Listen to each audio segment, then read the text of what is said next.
Hi అండి, నమస్తే. Welcome to our channel simple recipes and blogs. ఈవేళ మన రెసిపీ వచ్చేసి ఉండ్రాల పాయసం. బొజ్జగన్నపయ్యకు ఎంతో ఇష్టమైన ఈ ఉండ్రాల పాయసం కొత్త వాళ్ళు కూడా ఈజీగా చేసుకునేటట్టు పక్కా కొలతలతో చూపిస్తున్నానండి. ఎన్ని గంటలైనా చిక్కబడకుండా పర్ఫెక్ట్గా ఈ పాయసం రావాలంటే స్కిప్ చేయకుండా వీడియోనంతటినీ చూడండి ఫ్రెండ్స్. అప్పుడే మీకు ఎలా చేయాలో అర్థమవుతుంది. మరి లేట్ చేయకుండా ఈ టేస్టీ పాయసాన్ని ఎలా ప్రిపేర్ చేయాలో చూసేద్దాం. దీనికోసమైతే ముందుగా స్టవ్ పైన ఒక ప్యాన్ పెట్టి దీనిలో 2 కప్పుల వరకు నీరు వేయాలి. నేనైతే ఇక్కడ ఒక కప్పు కొలతతో తీసుకున్నానండి. మీరు చేసినప్పుడు ఏదైనా ఒక కొలత ఉంచి చేయండి.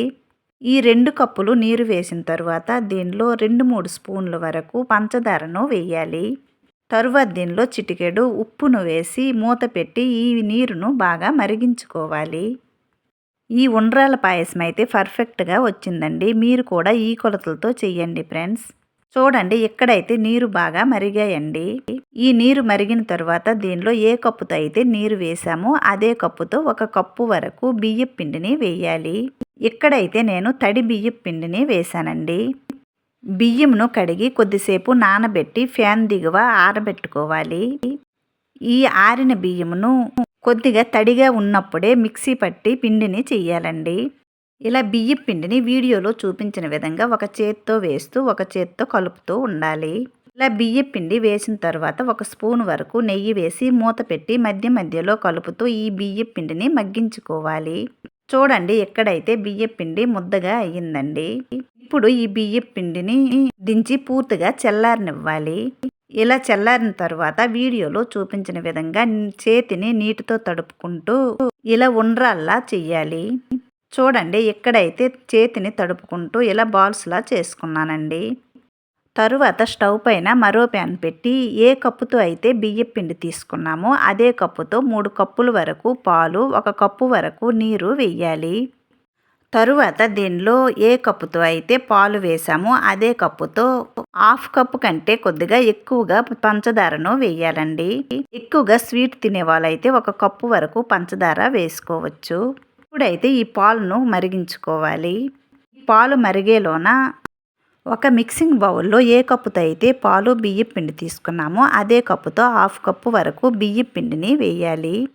తరువాత దీనిలో అదే కప్పుతో 1 కప్పు వరకు నీరు వేసి ఈ వీడియోలో చూపించిన విధంగా బియ్యపు పిండిని కలిపి దీన్ని పక్కన పెట్టుకుందాము. చూడండి, ఇక్కడైతే పాలు మరిగాయండి. ఈ పాలులో ముందుగా మనం చేసుకున్న ఈ బియ్యపు పిండి ఉండ్రాలను వేయాలి. ఈ ఉండ్రాలు వేసిన తర్వాత స్టవ్ని మీడియం ఫ్లేమ్లో పెట్టి ఈ ఉండ్రాలను 5 నిమిషాల పాటు ఉడికించుకోవాలి. పదే పదే కలపకుండా ఈ ఉండ్రాలను 1-2 సార్లు ఇలా నెమ్మదిగా కలుపుతూ ఉడికించుకోవాలండి. ఇలా 5 నిమిషాల పాటు ఉడికిన ఈ ఉండ్రాల్లో ముందుగా మనం బియ్యపు పిండిని కలిపి ఉంచాం కదండి. ఈ పిండిని మరోసారి కలిపి ఇలా ఒక చేత్తో నెమ్మదిగా వేస్తూ మరో చేత్తో కలుపుతూ ఉండాలి.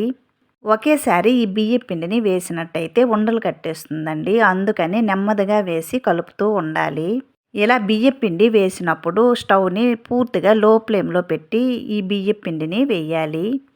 ఈ బియ్యపు పిండి వేసిన తర్వాత ఈ పాయసం కొద్దిగా చిక్కబడేంత వరకు మీడియం ఫ్లేమ్లో ఇలా కలుపుతూ ఈ పాయసాన్ని ఉడికించుకోవాలి. చూడండి, పాయసం ఈ కన్సిస్టెంట్లో ఉంటే సరిపోతుందండి. ఈ పాయసం చల్లబడిన తర్వాత మరికొద్దిగా చిక్కబడుతుంది. ఇప్పుడైతే ఈ పాయసంలో డ్రై ఫ్రూట్స్ వేయటానికి స్టవ్ పైన ప్యాన్ పెట్టి దీనిలో 1 స్పూన్ వరకు నెయ్యిని వేయాలి. తరువాత దీనిలో పల్చగా చిన్న చిన్న ముక్కలుగా కట్ చేసిన కొబ్బరిని వేయాలి. ఇలా కొబ్బరి కొద్దిగా వేగిన తర్వాత దీనిలో కొన్ని జీడిపప్పు అలాగే కొన్ని ఎండు ద్రాక్షను వేసి మీడియం ఫ్లేమ్లో కలర్ మారేంత వరకు ఈ డ్రై ఫ్రూట్స్ను వేయించుకోవాలి. ఇలా వేయించుకున్న డ్రై ఫ్రూట్స్ను మనం ముందుగా రెడీ చేసి పెట్టుకున్న పాయసంలో వేయాలండి. ఇక్కడైతే నేను వేయించుకున్న డ్రై ఫ్రూట్స్ను కొన్ని మాత్రమే వేశానండి. గార్నిష్ కోసం కొన్ని పక్కన పెట్టాను. తరువాత చివరిగా దీనిలో 1 స్పూన్ వరకు ఇలాచీ పౌడర్ను వేసి ఒక సర్వింగ్ బౌల్లో తీసుకుంటే ఎంతో టేస్టీగా ఉండే ఉండ్రాల పాయసం అయితే రెడీ అయినట్టేనండి. చూసారు కదండి, కొద్దిగా చల్లారిన తర్వాత ఈ పాయసం ఎంత పర్ఫెక్ట్గా వచ్చిందో. ఈ కొలతలతో చేయండి ఫ్రెండ్స్. ఈ పాయసం ఎన్ని గంటలైనా చిక్కబడకుండా ఇలా పర్ఫెక్ట్‌గా వస్తుంది. మరి ఈ ప్రసాదం రెసిపీ నచ్చింది కదండి. నచ్చినట్లయితే లైక్ చేయండి, షేర్ చేయండి. ప్లీజ్ ఈ ఛానల్ని సబ్స్క్రైబ్ చేసి సపోర్ట్ చేయండి. మరో మంచి ప్రసాదం రెసిపీతో మళ్ళీ కలుద్దామండి. Bye friends. Thanks for watching.